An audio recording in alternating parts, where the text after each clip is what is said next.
And now, a word from our sponsors. Anchor. It's the easiest way to make a podcast. Anchor gives you everything you need in one place for free, which you can use right from your phone or computer. Their creation tools allow you to record and edit your podcast so it sounds great. They'll distribute your podcast for you so it can be heard everywhere. Spotify, Apple Podcasts, Google Podcasts, and many more. You can easily make money from your podcast with no minimum listenership. Download the Anchor app or go to anchor.fm to get started. That's ANCHOR.FM. Do it to it.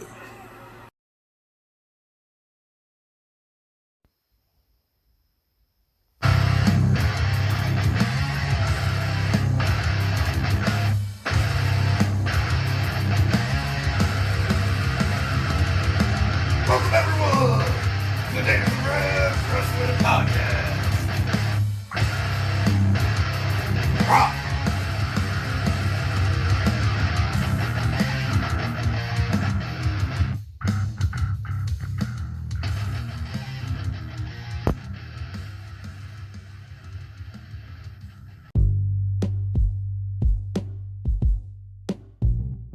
All right. Ladies and gentlemen, welcome to the Taters and Ribs and Botch Wrestling Podcast.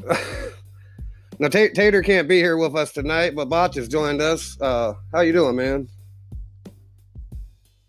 I'm good. Good deal.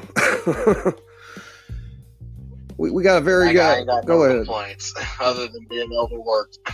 Oh yeah, man. The day life is so much harder than the night life now that we're doing this.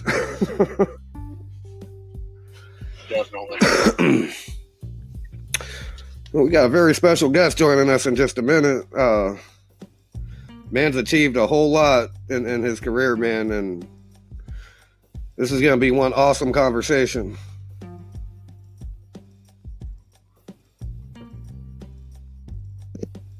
Yeah, it definitely should be. He has this fella has accomplished a lot in his career. I think he's been in the business what year is this? 2019. He's been in the business 18 years, 17, 18 years. Yes, sir. He's accomplished a lot, and it's not because he's the son of Batman. So let's go ahead and get that out of the way.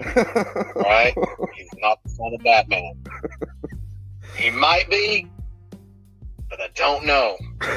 We should find that out tonight. Well, we'll see how it goes. Held championships for over 1,000 days, man, and just a nice down-to-earth dude, too. And into hard rock and heavy metal like I am, so that's pretty badass, too.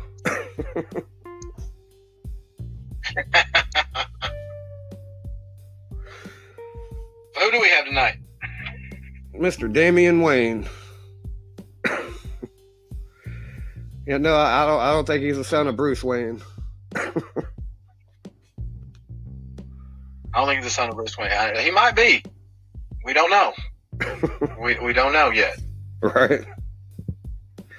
But if he is, I'm gonna ask for some money. Yeah, you know, he's got that Wayne Enterprise money. Yeah. Oh, beat me to the punch.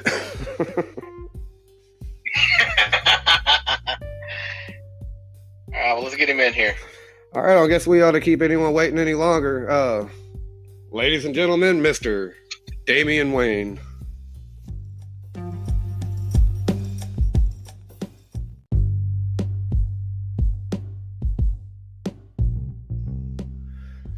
And welcome to the Taters and Ribs Wrestling Podcast. Charlie and Mike here with our special guest, Damien Wayne. How you doing, man? Doing good, man. Thanks for having me. Oh, good to have you.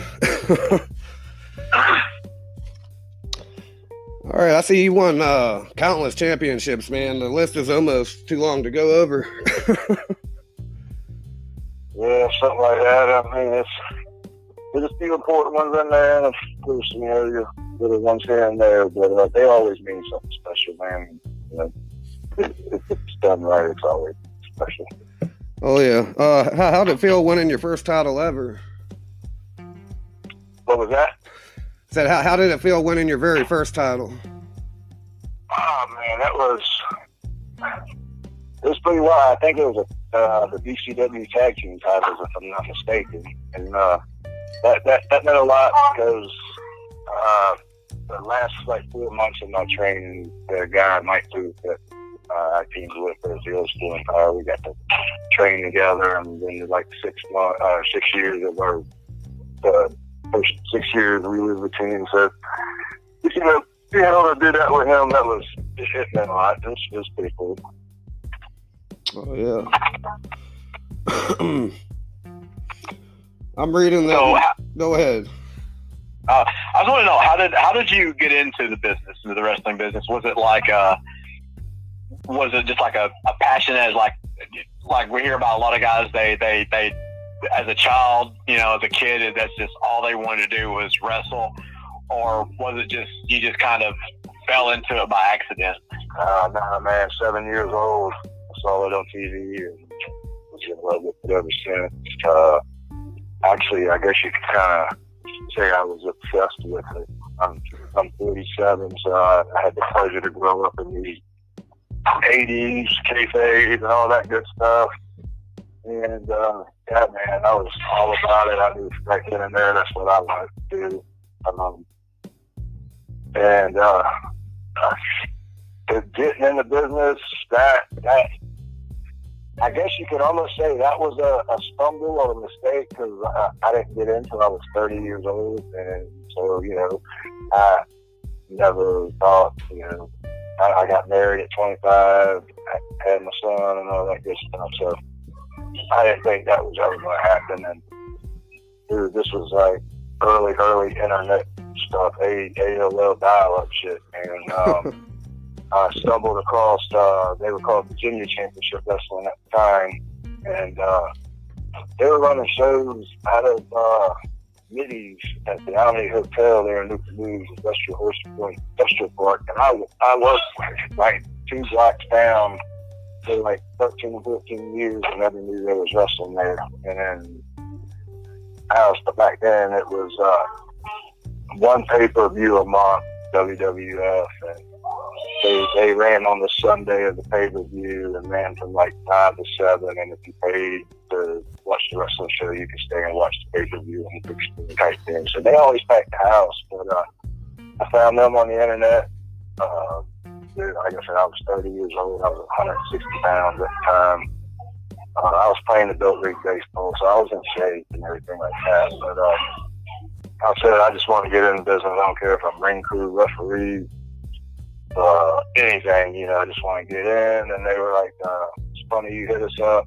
This is November 2001. And they said, get ready to open up a school in March, and had tryouts right before the show in January, if I'm not mistaken. But, so I said, hell yeah, man, shit, I'm going to give it a shot. So I went. There was probably about 27 guys, and I was, like I said, I was 30 years old, and of course they do the whole introductory thing. You tell who you are, why you want to do this, who you like, da da da da da. And the next closest age to me was 22. I don't think shit. I'm like 8 years older and newer than everybody in this place. So that was pretty wild. And just to go from there, it was pretty funny because, like I said, I grew up 30 kayfabe. I grew up, I think I was maybe 11 or 12 years old when 2020 broke the secrets on professional wrestling. And so we were in the backyard doing everything we saw on TV. I was snap jumping. I didn't really know what it was. I just saw them doing it on TV. I was doing that on grass and stuff like that. So when I was in this wrestling ring, I made sure I put myself about, like I said, there was probably about 27 guys. I was probably like 21, 22 in the line. So I made sure there was a lot of people that paid before me so I could watch all this stuff. But they were showing the guys how to squat, cross your arms, and take that bump. And I was like, so when it came to me, I did it like that the first time, and I was like, man, that's very, very uncomfortable. I can't do it like that. Can I just do like I didn't know back then that you don't really open your mouth and just do what you're told and do what they show you. So I kind of opened my mouth like, can I kind of do the way I do it? And they're like, yeah, go ahead. So I snap ball, beautiful snap ball. Their eyes got as big as softballs. They're like, oh shit, do that again. So I snap ball, bam. So went through that, did that a couple times, and the two guys that ended up being my trainers, I could just kind of tell they were almost like burning a hole through me when I was doing things. I looked at that, and I was getting kind of nervous there. I was like, I'm pushing somebody off or something like that. And got to running the ropes. They were like, this is like the hardest thing to learn. I don't expect any of y'all to be able to do it right now. We're just going to kind of walk through it, and then, this and that, and man, there was guys tripping and falling through the ropes, starting there like that. And it took me maybe the second go around, but by the second go around, I was doing it like flawless. And they were looking at me again, and I was like, all right, and they called me over there to the corner. And they're like, you sure you ain't never trained before? And I was like, no, sir, I've never been in a wrestling ring in my life. I mean, I've seen them put up back into the Crockett days at the Hampton Coliseum, but I've never been in one. And so, and you look like you did this for like 15 years. You look like a natural, da-da-da-da. So, I was like, okay, I didn't piss them off, thank God. So the first class, it was a Wednesday night, March 2002. I can't remember the exact date, but it was in March. But again, it was probably 20, I think it was like 28 of us there that night. And out of that first 20, that first class of guys, I was the only one to be. And again, I was, the 22-year-old was there, and he was the oldest guy besides me being 30. I was the only one to make it out of that whole class. That meant a lot right there. But I had a bunch of guys come in like 3 weeks, a month later, Chris Escobar, Adrian Lister, Shane Falco, Mike Booth, and a bunch of them, that came out basically with me in that first class, but they were pretty much a couple of weeks later. But it took off from there, man. It was, I never expected to be where I'm at right now, I'll tell you that. Oh, yeah. Oh, man, I've seen a few of your matches, man. You really got it together, that's for sure. I appreciate that. I mean, I wanted to be believable. Like I said, I'm old school. I'm not into the flippity floppity stuff. I'm not gonna call it crap. I mean, it's, as long as it's done right, it's beautiful. But I'm more about believable. I rather just punch you in the mouth, and make that punch. I told myself when I was training that if I couldn't throw a beautiful punch and a good stomp, like make it look like I'm stomping my foot to your ass, then I'm not going to do it, because I can sit there and wrestle circles around somebody, and I go throw a punch that don't look like it can break the wet paper bag, and I just shit it over everything I did. So I made sure those two things were very important for me to learn and be believable with, and then I just, went off from there. Oh, yeah. Like, even on TV, man, there's guys on there, they'll throw a punch, and you could just tell he didn't even hit them. I mean, it's like they don't even try. Nah, and I can name a few of them. I watched too much Bobby Eaton, man, so I knew I had to do it good. Right. I'm talking more of the son of the owner of the company, but I'll get into that later.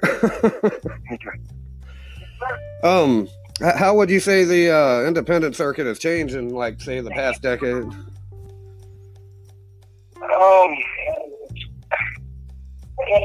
For the good, it's there's more quality places that are popping up for the guys to work. There's a lot more better talent out there, but on the bad flip side, there's also flooded with the guys that shouldn't even be even in the building that has a wrestling ring. There's a lot of play wrestlers, but I tell guys when they break in early to work anywhere that they can possibly work. You know, even if it's bad places, because you learn, you know, you learn off different crowds. You know, it's a different crowd every week. So Right. in the beginning of the crowd, it doesn't really matter if you're on a shit show, because you're learning. It's free time. You know, but then as you get older, you pick your spots. And there's more to pick from the quality that there was 2 years ago. I give it that.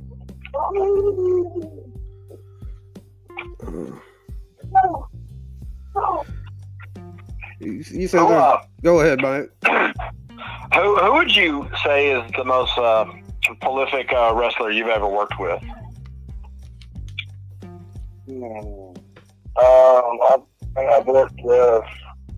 I've wrestled Samoa Joe, I wrestled Claudio, or Cesaro. I worked Cesaro and Nigel McGuinness, and he was ROH champion, and Brett Albright in a four-way for the title. So that was, you know, you got Nigel McGuinness in there, and Claudio, two hell of athletes there.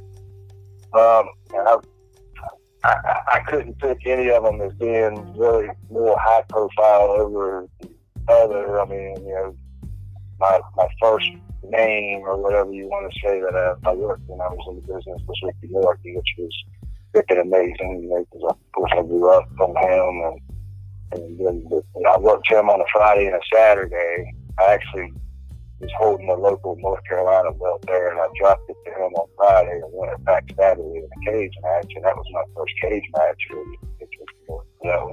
Oh wow! Pretty amazing. Me and my partner Mike Ruth, we got to work Dennis and Bobby Midnight Express along with Jim Cornette, so that was freaking amazing. Rick Raven. Time to Dreamer. I'll put it to you this way: before I even got in the business, my top 5 guys in the business to me was Tully Blanchard, Barry Windham, Rick Lewis, Jake Roberts, and I got to train with Tully for 4 months and had him as a booker for 2 shows, so I learned a ton of stuff from him. Barry Windham, I've been on a couple of shows with, and actually had him as a road agent for one of my WWE matches, so that was pretty amazing. Rude, I didn't have to get to meet. He passed away before I got to business. Jake Roberts, I've been on many shows with, and traveled the road for a few years there with Baby Doll, who is Jake's sister-in-law, and her got to talk to him quite a bit, the kid's brain. And then Manny Fernandez, I've probably wrestled 20 times and rode the roads and stuff like that with him. So that right there just blows me away, because like I said before, I even thought I was even going to sniff a wrestling ring. That was my top 5 guys in the business, and he'd be able to do all that. You know, it's freaking, you know, awesome.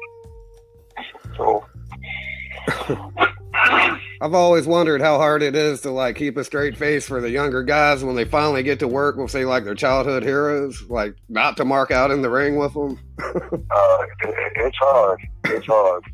I'll tell you, Manny Fernandez got me. He did me really good one time.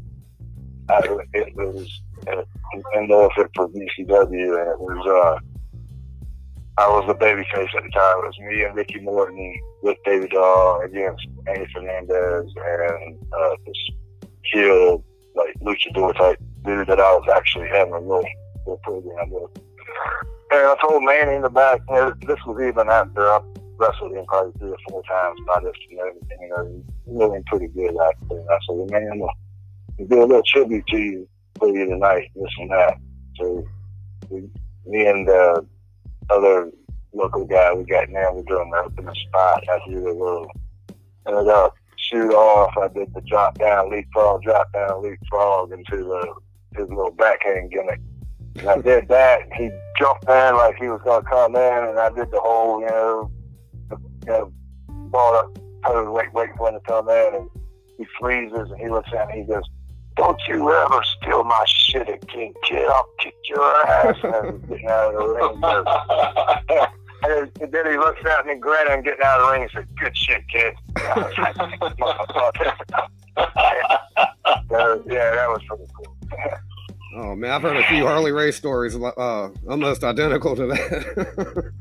Well, it's funny because the first time that I was scheduled, our local promoter I worked for, I was pretty cool with. He was like, I know you like Manny, man. How would you like to work with me if I could bring him out? I was like, fuck yeah, hell yeah, da da da.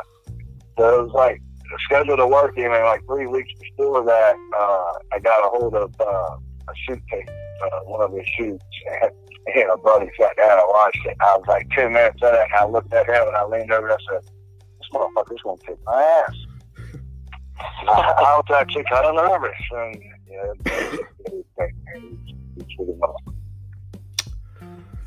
oh wow. I bet you got some good road stories. Yeah, I got some pretty wild ones. I mean, I wouldn't say a lot, but I got a few go-to ones I can pull out.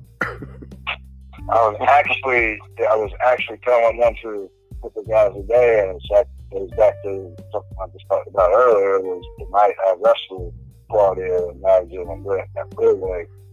The snowstorm came in kind of early and put a good amount of snow on us. And this was up close to DC where the show was. And we had, I want to say that it was a Friday night, and then a few of us had a show back home in Virginia Beach on Saturday. And a really bad snowstorm was supposed to come in that evening, late that evening. There were a lot of guys that were there hanging out and we wrestled a little earlier.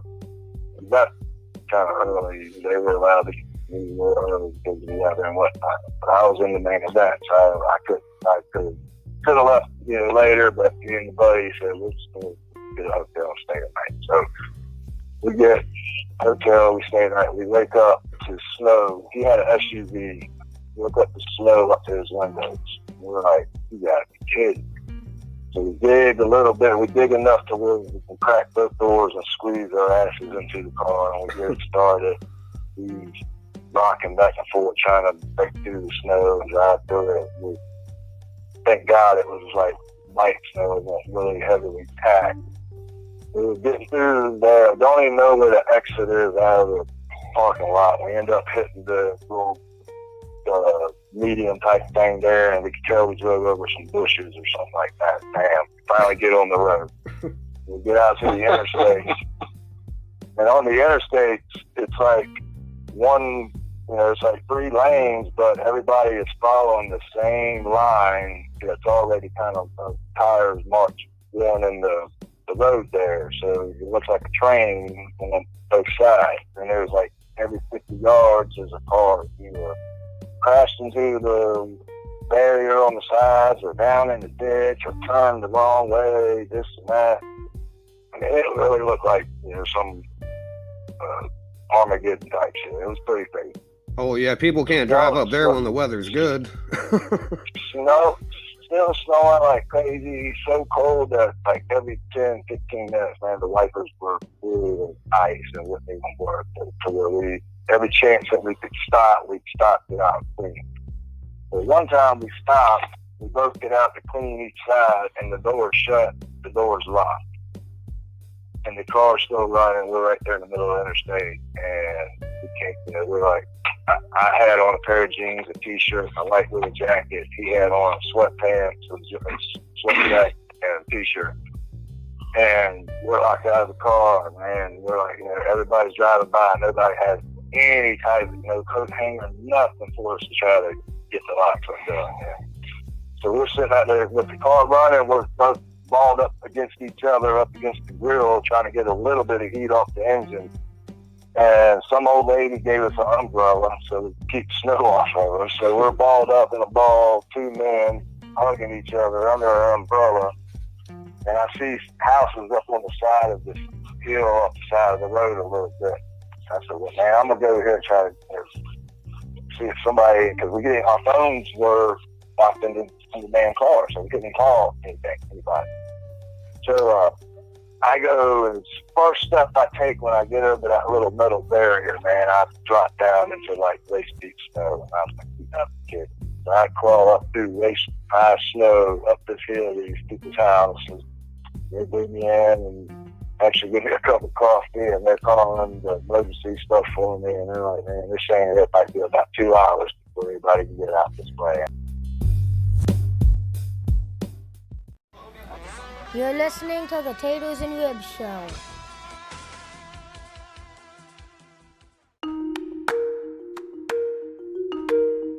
Man, we're standing out there, and people driving by, nobody has anything. I mean, we got ISIS woman on our beards and everything, and I'm like, we're gonna freaking die out here. There's no ifs, ands, and buts about this.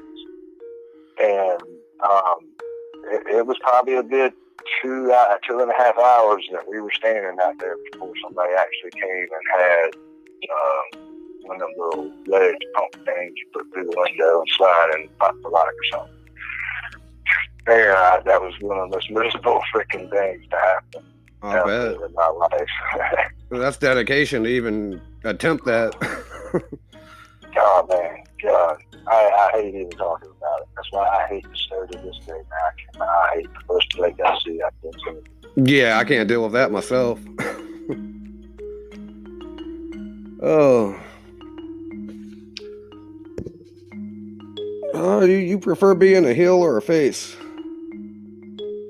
I prefer a heel, especially nowadays, because I'm more of wanting to give back and play over the young guys. Is when especially newer bookers or promoters try to work me, and I tell them straight up, use me to your advantage. I'm not.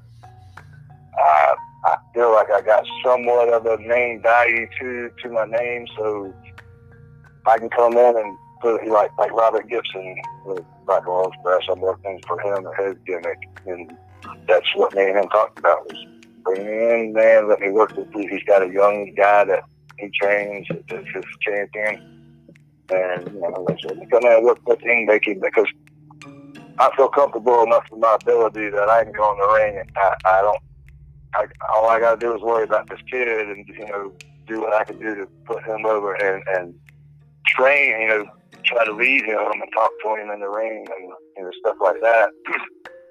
I know it's not about me anymore. I don't care less about winning, losing, any of that. If I can go in there and help build this kid up and help him out and help out that promoter or whatnot, I love that to go. So. Oh yeah. Being a heel, it's much easier to do that than doing somebody's other baby and trying. It can be done, but it's much more easier as a heel. And of course, it's always much funner being a heel because you get the asshole that you can't be in real life. Right. I was actually talking about this today with a buddy of mine. I get more love from the fans after my match on a show, either during intermission or at the end of the show, when I'm a heel, because I interact with the crowd so much. There's like so many kids that I fuck with and fuck back to me, but at the end of the night, the parent comes up to me and says, "Thank you. You made their night. You did this, you did that." Because I sat there and I acknowledged them. I made them a part of the show. I know how that was when I was a kid, dude. If I was yelling, "Oh, Great Valentine, you suck," and he even just looked at me, I was like, "Oh shit, he looked at me. He heard me. So I know how it was when I was a kid. So, that means, well, if I can sit there and have a 20-minute match and 15 minutes of it is messing around with the crowd, and that's it, compared to going out there and doing 450s and everything else, that means more to me than anything. Oh, yeah. If I can make the crowd feel like they're part of my match or part of the show, yeah, that's the best feeling in the world, dude. I'll tell you, we're having a guy on next week that my kids saw turn heel a couple weeks ago, local out here, and they all but cussed me out, and just for even talking to them, just because they think it's real. Hell yeah. Yeah, there you go. That's what it's about, is making, kids today, they might believe it's, they know the deal, but if you do it right, it's still suck them in and take the believe. So oh, yeah. that's easy. There's times that I'll even watch it. I'm about to be 40, and there's times that I'll watch, whether it's WWE, AEW, Impact, whatever. And there's times that some of these guys, man, they sell the character so good that I catch myself going, what is he thinking? And I'm going, wait a second, this is scripted. I'm falling into it, and it's, I don't know, maybe that's just the old school wrestling fan in me, letting myself get caught up in the moment and getting taken away by it. It's kind of like the, your escape from reality with all the BS that goes on in life with bills and stuff. Amen to that. Like, Yeah. In my eyes, when somebody tells me that, I'm like, then the people on, that you're watching, Oh, crap. if they can suck you in, then they're doing their job. Damn right. And that's what it's all Especially about. Sucking, people like, like you say, y'all got a podcast about wrestling. I'm sure you know the ins and outs about this. You're sitting here saying, there's times that I get sucked in. When somebody like y'all, not just your casual fan, gets sucked in, then they're definitely doing their job. They're going beyond their job, because it's kind of hard to do that these days to fans like y'all, or the really hardcore fans, because they know everything. And if they still make y'all believe, then that's shit right there. Exactly. I got a buddy that he hates the Miz. He's just anti-Miz, and I've always liked him. Just as I've always liked his character, because I've always been, even growing up as a kid watching it. It was whether you were a face or you were a heel, it didn't matter to me. If I liked your character, I was sold to you. And my buddy, he hates the Miz, and I mean, if I bring him up, he goes on this whole tirade about him. I can't stand him. He's a piece of shit and blah blah blah. And I'm like, that means that he's doing his job. He's doing his job, and you're believing it, and that's why I like him, because whether he's face or heel, he sells. I couldn't stand him when he first came out. I hated it. The one thing that made me hate him the most was he was kind of handed everything. Then, man, I sat back and I watched him bust his ass. He fucking bust his ass. And he became a hell of a worker and a great fucking performer. And dude, I'm a major fan of it. I think they kind of missed the lightning bolt on him there, probably twice. But dude, I'm a Miz fan all the way around. Yeah. Oh yeah, I hear he's one of the safest workers in the whole business. I mean, that's just what I hear. I obviously don't have any experience, but he's one of the ones. If he sat back, if I could tell that he really, if he didn't try, that he was like, I'm here now, I'm doing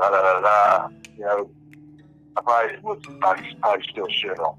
But I could tell that he's, you can tell when somebody's just busting their ass. They're trying to get better. And I could tell that that's what he was doing. He was trying everything as possible to get better. And that's what he did, man. I put him in the top 3 of that company. Right? oh yeah, one hell of a promo guy too. Yes, he's a complete faggot, man. I mean, he's got a great look, great gimmick, hell of a worker, hell of a life. That's what it's Well, I love it when you could just watch somebody's progression, say like, I don't know, I'm just making up a number now, but like say 10 years ago, I think probably even longer than that now, he was, when he first came in, man, like, I was like, this kid ain't going nowhere. Prove me wrong quick. I said, that's what I said. He's going to be a flash in the pan at the end of business 2 or 3 years, and he's going to cut it. Yeah, that's how he came across, and Yeah, I felt the same way. I thought that mid-Carter at most, and then he's going to be gone. We'll never hear from him again. Maybe see him over the indie scene or something, and then he never went away, and he grew on me really fast with as fast as he excelled with the WWE. Totally agree. Oh yeah. Well, I want to ask about your tattoo, man, because that kind of caught my attention. Do what now? So I wanted to ask you about your Kiss tattoo because that kind of caught my attention. Yeah, man, that's I'm a major lifelong Kiss marks man. I love everything about Kiss. I've been wanting to get a Kiss tattoo for the longest time, dude. Longest time. And I came up quite a few different ones. This one here was one of the main ones I did. I'm gonna get kind of like from my elbow down to my wrist is gonna be my little miniature Kiss sleeve. I got a couple of big things I'm gonna get Kiss wise on there. But this was my definitely first one I really wanted. And back home in Virginia, man, I went around to a few places and like $375 was the cheapest clothes I got on it. Wow. And I was like, well, that's pretty much never going to happen, right now. Shit.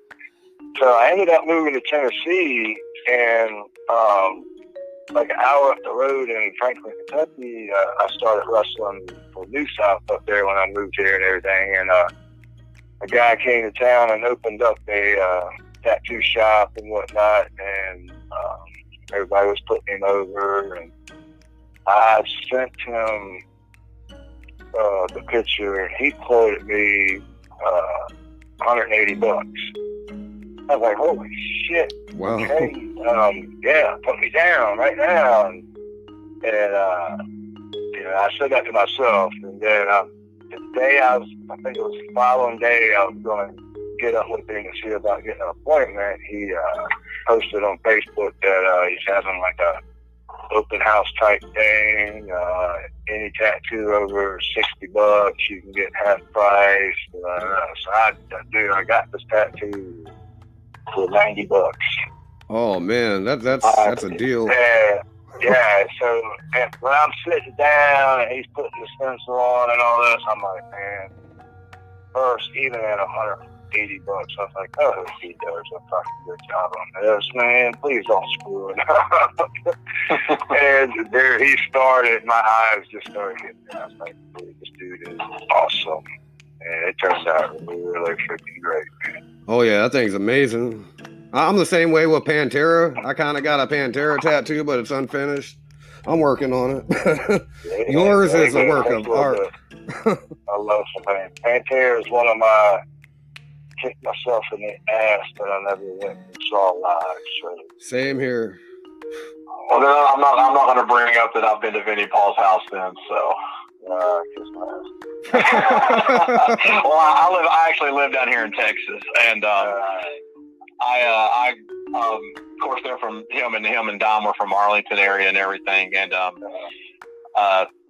growing up I've always been in the music industry and everything, and I've gone over there and hung out at his house for parties and stuff, and as some guy I was one of the few fortunate ones to get to say that I got some personal memories with him and Dom and stuff. And then growing up in what we have down here, Deep Ellum, which is the big music scene for Dallas, I got a lot of memories with those guys. Drowning Pool, a lot of bands that's rolled through Dallas over the years, from probably for the last 15. See, how old am I? 40? I don't know, from about 16 up, I guess. Yeah. I can't do math, man. That's really awesome. Yeah, because I'm a music freak too, man. I love my music. Oh, yeah, same here. I've been to tragic what happened to those two. Yeah, Zach Wilde, I went to a show a year ago, and he does such an awesome tribute to Dom and Vinny. It'll just blow you away. Yeah, I'm kind of pissed about that too, man. They've been here twice, once to Nashville, and then once they just came and made like 10 minutes from my house. And the one in Nashville, the show was in January. Yeah, show was in January. I bought my tickets in October, and I think it was a Thursday night, and I ended up working all day, and I was like, man, I don't feel like driving in that. Nashville's probably about 50 minutes from me, so I'd say an hour, probably 2 hours is Nashville traffic. And I was just like, man, I don't feel like driving to Nashville. I don't feel like paying $50 to park. I don't feel like just dealing with that crap and then having to get up there and work. So I didn't even go. I'm like punching myself in the face. Then the time he just came here 10 minutes from my house was on a Saturday, which I was with the wrestle already. So I missed him twice here. Oh, man. I'm like, God, you gotta be kidding me. It's definitely worth the drive if he ever comes back to town. I drove through a rainstorm 2 hours to Lynchburg, and I'd say it was worth it. I took my 10-year-old son at the time, man, and we stood at the barricade, man, like the whole time. We did not move. Well, where I go and wrestle at in Arkansas, we wrestle at a civic center or something like town center or something like that, and they're getting ready to come there in a couple months. I'm seeing it everywhere. Yeah, Zach, man, for his age, man, he is all over the place. There ain't no giving him. Nah, he's amazing. I've loved him since he was born. But the rest of the Wicked Ozzy's gimmick, man, I was blown away. Oh, yeah, what's awesome is I hear he's an hardcore wrestling fan, too. Yeah, he's a big fan. I want to say, y'all know who Chase Stevens is. Oh, yeah. He's hung out with him when he's come to town or whatnot. But he's a pretty big guy. I haven't seen him live, but he's a big dude. Oh, yeah. I see him mixed up against other guys that I know how big they are. Yeah, he's pretty stout dude. Now he's hooking to like a wireless amp for a song or two and just like playing through the crowd, man. It's badass. And he's done stuff with like Jericho and Austin. I saw a video of that. Oh, yeah. But they shut the club down recently, or they're getting ready to. But this was I can't think of the name of it, but it was one of the more popular clubs in Lynchburg. Phase 2 is what it's called. Man, that was... Yeah, where you live is Lynchburg? You live in Lynchburg? No, I'm in Martinsville, about an hour south of Roanoke. Yeah, I know where Martinsville is. Yeah, small town, but I love it. I love it that way. That's close to Danville, ain't it? Yeah, about 40 minutes this side of Danville.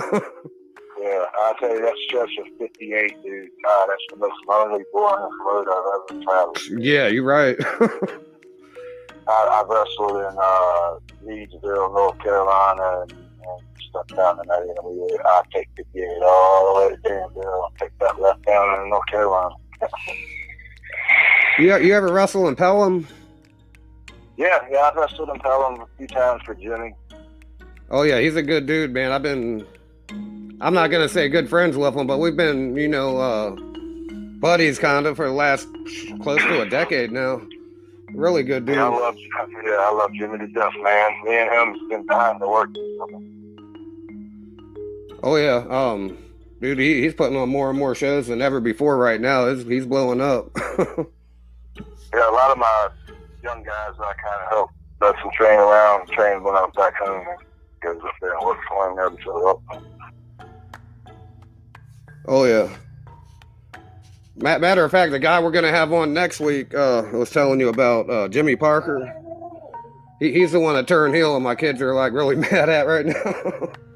What's his name? Jimmy Parker. Oh, yeah, I know Jimmy Parker real good. Yeah, I've wrestled with Jimmy a couple times and wrestled with him and Morris when they were teaming. Yeah, he's just getting back in it, ain't he? Yeah, but he's pretty busy right now. He's in blowed up too, man. I mean, he's stacked. yeah, he's put on some size. Oh yeah, cool dude. Yeah, I've been friends a couple of years. Times. Oh yeah.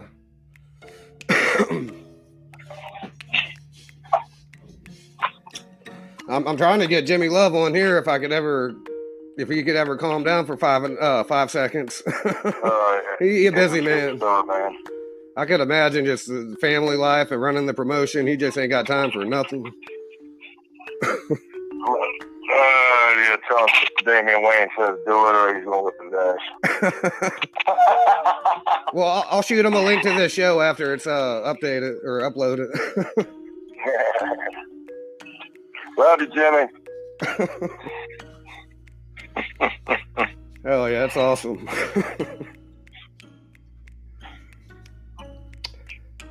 Oh, right. I miss that area, man. I miss that area. Yeah, man, I love it. Oh, a whole lot better than Northern Virginia, man. Just the people are so much nicer down here, and you know, it's just it's easier living. Yeah, I believe that. Do you ever get booked for the Dallas area or anywhere in Texas? I came out there a few times when I was doing some heavy NWA stuff, and like when me and Lance was doing the Rules of Chaos gimmick, and when I was national champion, I went out there quite a bit. I haven't been out there in a while. I think the last time I've been anywhere that way was for Rudy Gonzalez's gimmick when I was AIWF World Champ. But I've been out there, you know, quite a bit. I was out there when New Japan came over here and did that 2-day seminar, and I can go on a whole other show just for all about that right there. But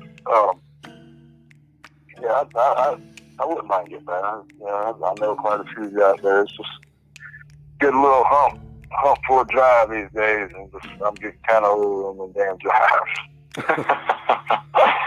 I understand. I've been a truck driver for the last 15 years, and for 8 of it, it was just over the road, constantly gone, just drive. And finally, I was just like, okay, enough's enough. It's time to come home. Yeah, I try to make the long one mean something. Like, you know, my Arkansas shows are 8 hours, but they're 15 minutes from where my son and granddaughter live. So that's plus. Anywhere I go back in North Carolina is usually somewhere where I lived or wrestled quite a bit, you know, and try to get back to that area. So every time, all my long trips basically got to mean something for me to do a few days. That's understandable. Sure. Well, I got a lot right here within 2 hours of my house. If I really wanted to, you know, there might be a few shit paydays. But if I really wanted to, I could wrestle probably 5 nights a week. You know, I really wanted to do that these days. But my style, man, I even tell myself I'm going to slow down. You know, I might not be in there doing crazy flippy stuff, but my style is so hard hitting and raw that it just takes the beat from my body. So I try not to. I can't do that shit no more, man. They could come to me right now with a contract, and I'd probably be like, man, I went the last 2 months doing that shit 6 days a week. Yeah, me and a buddy of mine, we went through wrestling school. Going back when we were 18, when we were able to do it, and it's definitely one of those things that I can honestly say, you know, from personal experience that if, you know, guys don't take care of their body and don't do it right, that you're going to have a very, very short career. And the older you get, the more you've got to be more attentive to your body, you know, with what you cannot do. And even just the traveling alone takes a toll on the body. Oh, God. That's the worst part for me is getting out of the car. Getting out of the car sucks. I hear that, man. My day job, man, I'm in and out of a truck all day long, man. And that's almost worse than actually doing the work. Yeah, you're right. You know, and for me, it's, you know, just everything. If I sit so long and just everything stiffens up, and it takes me like 5 minutes to get out. Then I'm bent over. It looks like I'm half squatting and trying to walk, and then finally it's like, you know, I can stand up straight now. Thank you. Oh, father time, man. Oh, God. You ain't kidding. Do you have any shows or events coming up in the near future for you? Yeah, I'm actually local this weekend, basically. Saturday, we're in Cave City, Cave City, Kentucky. And Sunday, here in Franklin, Kentucky, it's our first TV taping. We got a pretty good slot on a good station. I don't want to say local, but it's not anything like gigantic, but it's pretty good thing. It's going to be on Sunday mornings, I think, at 10 o'clock. But we're doing our first set of tapings on that on Sunday. And then I took off. I had a show Friday. Was that 6th? Yeah, the 6th. We've got New South. We run there the first and third Friday of every month. And then in Franklin, Kentucky, also we got good building there. And it's really nice little build, man. Almost does that little TVS studio look to it. Awesome. But then it's picking up that weekend. I'm going to see the grandkids. And then September 14th, I'm back in Georgia for Robert Gibson's All-Pro Championship Wrestling. And the 15th, Bowling Green, Kentucky for New South. Then September 28th, I'm back in Arkansas for World Class Wrestling Alliance. October's full. October is all over the place. I got a couple of North Carolina shows there. It just announced tonight, matter of fact, October 13th in High Point, North Carolina, right outside of Winston-Salem for Federation Wrestling Authority. Is me and Tommy Dreamer, for the hardcore title. That's nice. There. Yeah, it's looking good. Like I said, I stay as busy as I want to. I could stay a lot more busier if I wanted to. Like I said, man, I try to pick and choose, and I can give my body to the good stuff, and not just do it and get a payday type thing. So, yeah. It's dedication. Yeah. Sounds like a full plate, really.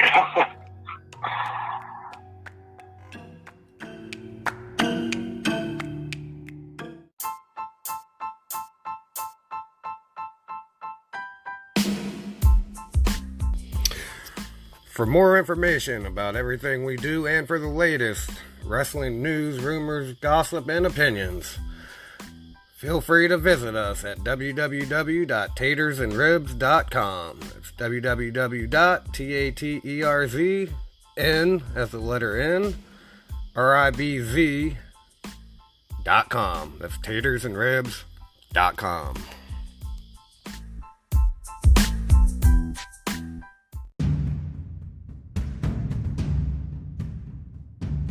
Keeps me young. I wouldn't give it up for the world. Like I said, I love giving back. I love help. I'm one of them vets that, man, I'll sit down with you if you're a young kid, and I'll sit down and talk to your ears off to try to help you better. And pick your stuff apart. I mean, I love when somebody does it for me. When I have people doing it for me, I hate the yes people. Hey man, what did you think of my match? Oh yeah, man, it looked really, really good. No, don't tell me it looked really good, man. Tell me what I did wrong, man. I know I did something wrong. That's what I want. That's how we get better. All right. That's me, man. I have no ego. I've never had ego in this business. I've been fortunate to learn from some of the best, so I love trying to get back to the young guys and pass along what I've learned.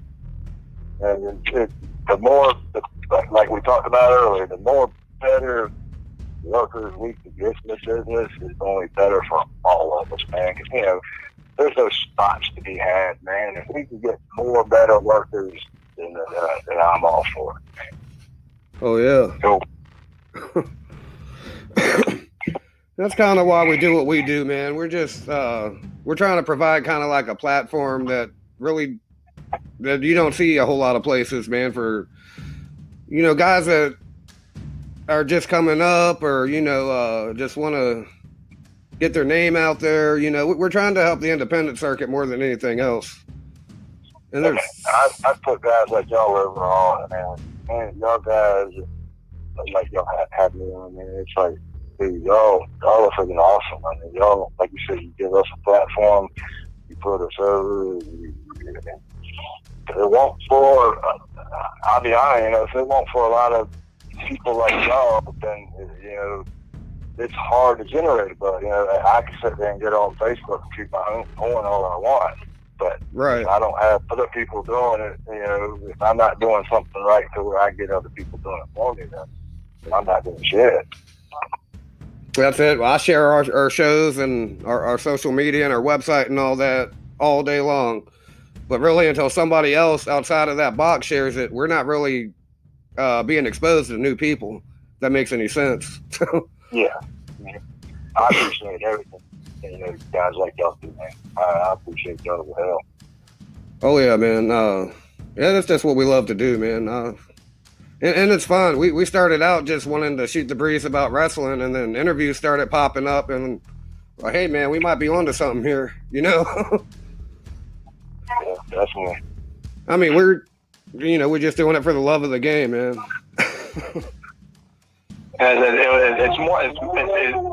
It started out more of a hobby, just some dudes sitting around talking wrestling, like Charlie said, but now it's starting to feel like almost like a full-time job at times, because we're doing interviews and booking people and coming up with show what we're going to talk about, what we're going to do. And I mean, me, Charlie, and Adrian, I mean, we're in contact literally every day of the week, talking, just spitfiring stuff at each other, what we want to cover and what we want to do and everything. So I love that. I can only imagine. Well, I gotta say, it's fun. It's almost addicting.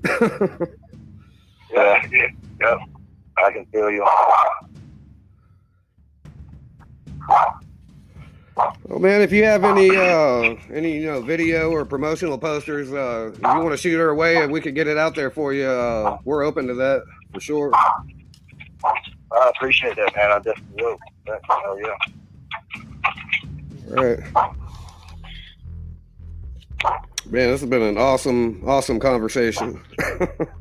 Definitely has. It's like every time we get a guest on here, it just gets better and better. Like every conversation we have, it just gets better and better. And it's probably, we're getting more into our comfort zone too with it all and everything, and talking and just, it seems like the guests that we have on here, man, they just, they get cooler and cooler every time. It's so much fun to do. I enjoy this.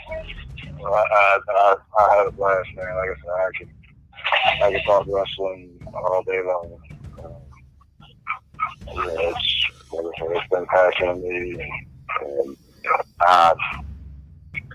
I could never get tired of talking.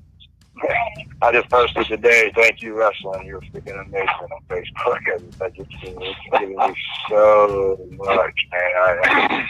I've had things happen to me that the normal guy in the business would quit, and it would have killed. I mean, you're the only second podcast I've ever spoke about this. I'm sorry, I'm talking to my wife. The dog is still laying on the couch. She sees a wet spot. He yells at me. But I was scheduled for like 3 or 4 months to win the NWA World Title. The freaking same belt that Ric Flair, Dusty Rhodes, and all of that, man. 10 pounds of gold. And, yes, the 10 pounds of gold. I was scheduled to win that for 3 or 4 months. And it was all on the message board. Everybody they knew or they thought that I was going to win. Especially when they announced the 8 guys, show in New Jersey, the 8-man gimmick thing and whatnot. They were like, oh yeah, Damien's going to win. Like 90% was saying Damien's going to win. So I drive 8 hours to New Jersey. Me and my wife walk in the building, and I see Gaius and Fred of the NWA standing there, and they pulled me over, and they were like, "We're going to swerve the fans and go a different way. We're going to put the belt on Cahagas tonight, since everybody thinks or knows you're going to win." Oh, Like, man. so I get punished because the fans think I'm going to win. I gotta be kidding me. So that was something I had to bite and swallow. You know, so I've had things that would stab you in the heart and make the normal guy quit. You know, get on crying. I mean, it hurt. But Man, I'm about to choke up just hearing this. the passion is just too strong, man. I love this business too much to let something like that beat me up. So I try to put it in the back of my head and laugh about it, to be honest. Oh, yeah, that's the title. That's the world championship, man. That's no other way around it.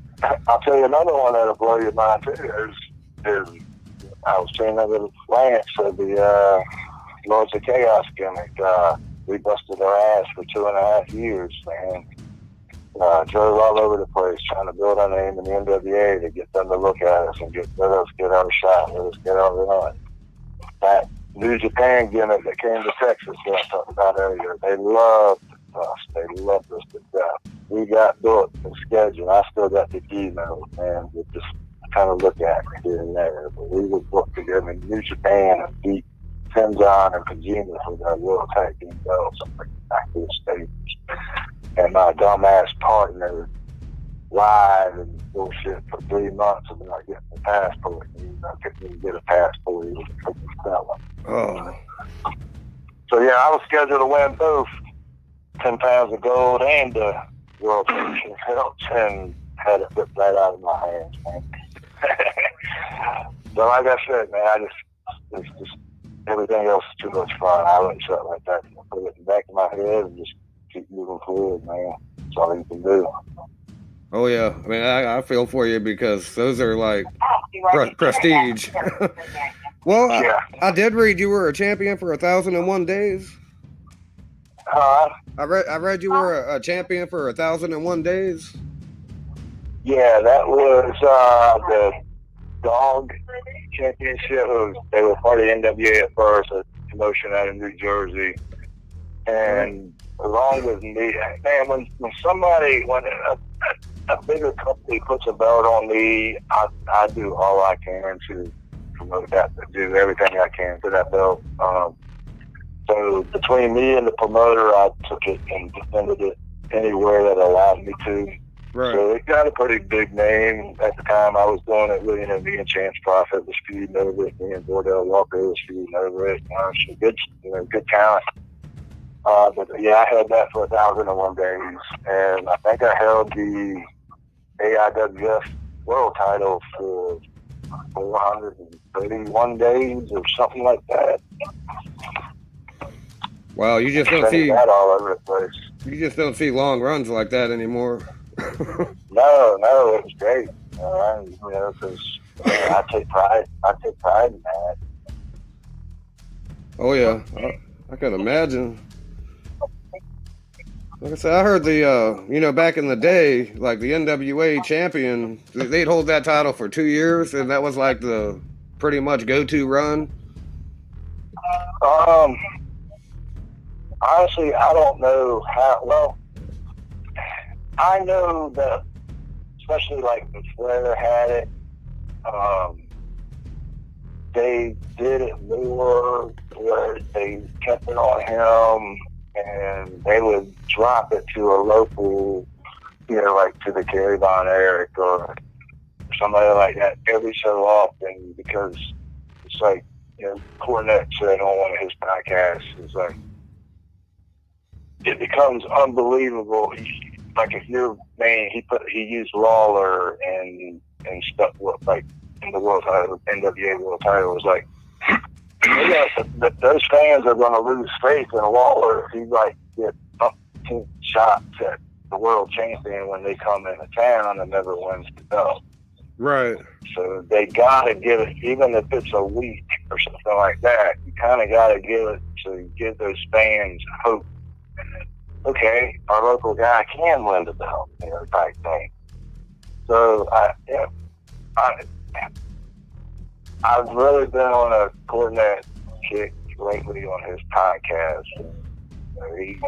I'm sure I'm late to the bus there, late to the line on this one, but Right. he's explained a lot of good, why they did certain things and how they did it, the way they looked at it back in the day, something like that. So, Oh yeah, he sure gets worked up about things, but man, if he ain't just damn encyclopedia of knowledge, man. Yeah, he's amazing. I don't know how he remembers all that stuff. And he has no filter. He ain't afraid to say nothing.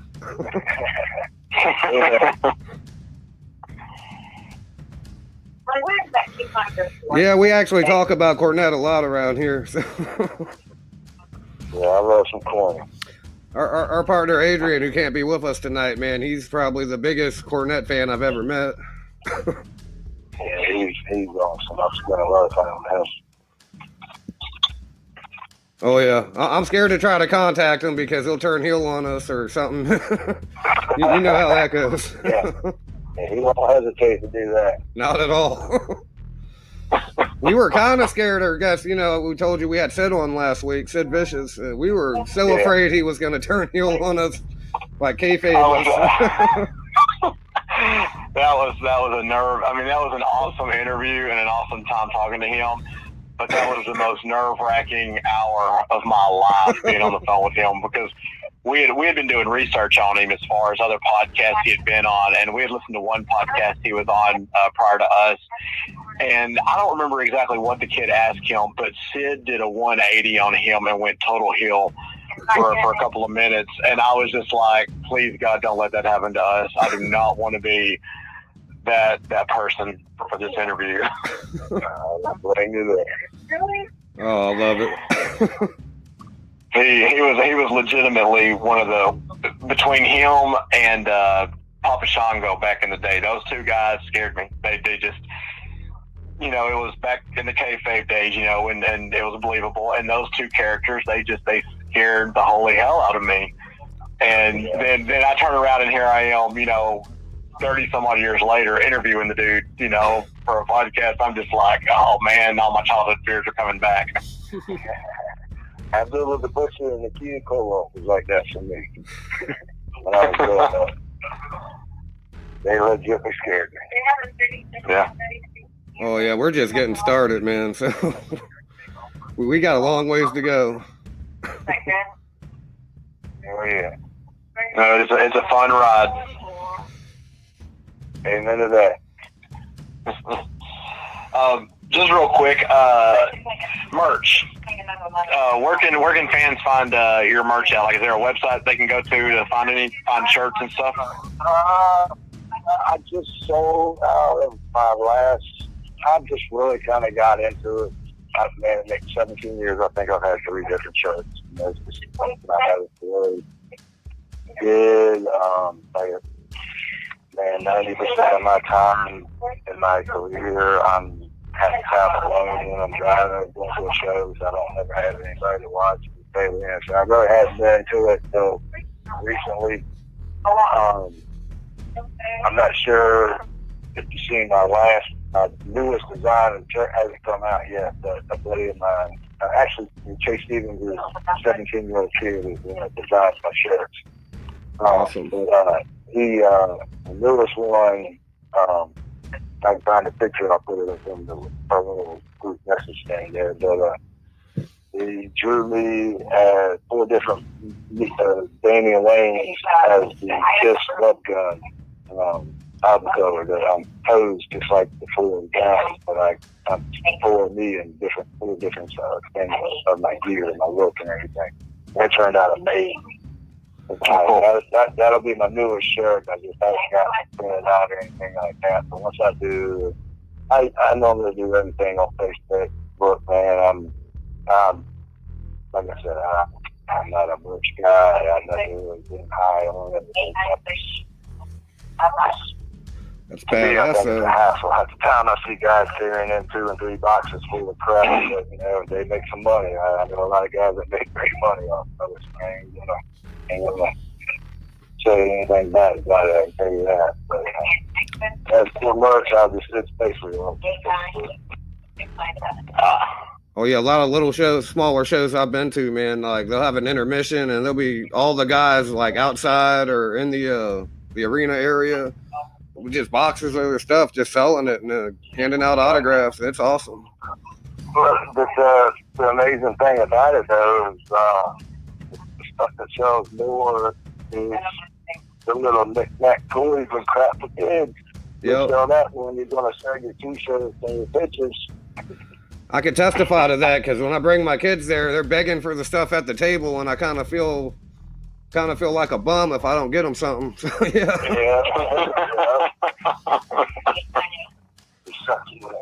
Yeah, you know, they're begging for something in front of like so many people, and it's like, all right, go ahead.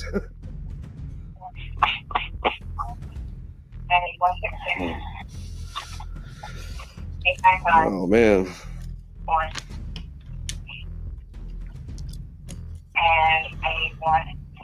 Well, that's about all the questions we had prepared for tonight. You know. But man, this has been one hell of a conversation, man. I really did enjoy it. Sorry, my husband can't get me there. Yeah, man, I've been, man, and you know, like I said, y'all need any help finding any other guys? I might be able to hook y'all up or put you in the right direction too, man. Just let you know, and I'll help you guys out anywhere I can possibly help you out. Oh man, that's awesome. Well, this episode should drop about 6 a.m. tomorrow morning, and you know we're on Spotify. We're about on 6 different platforms. I think like Breaker, Radio Public, Apple Podcast, Google Podcast, and I think Pocket Cast. So we're working our way up. Hey, you gotta start somewhere, right? Oh yeah. Yeah, definitely. That's all right though, because I mean it's more fun than anything else. Having fun, and that's what it's all about. And like I tell guys, when you're not having fun, man, it's time to put it up. That's right. Yep, exactly.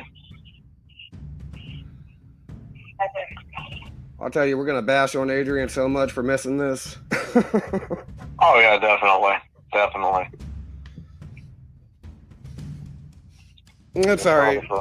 He's a big fan too, man. Like this is his life. He just had to work, so I can't really harp on him too much. No, you can't do that. You gotta pay the bills. That's right.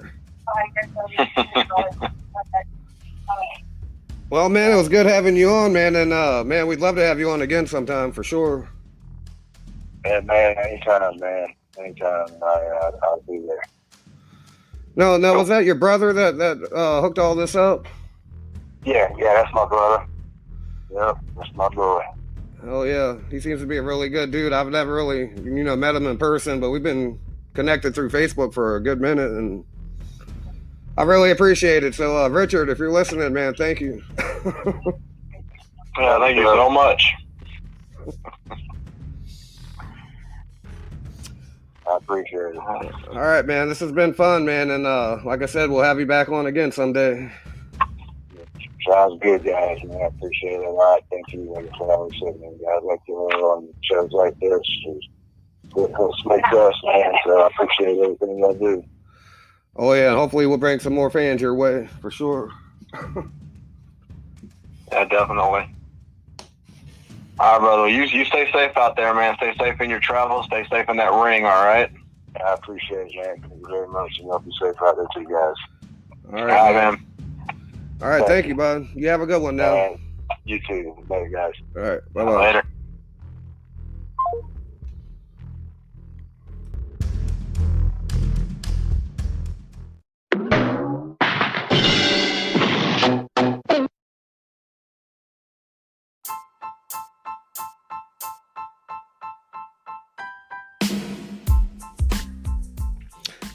Ladies and gentlemen, follow us on social media.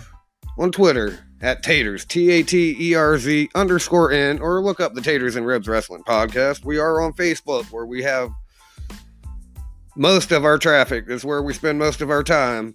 Facebook.com/Taters and Ribs. And also, we keep up with most of the latest wrestling news and rumors on our website, and we post some other stuff, reviews.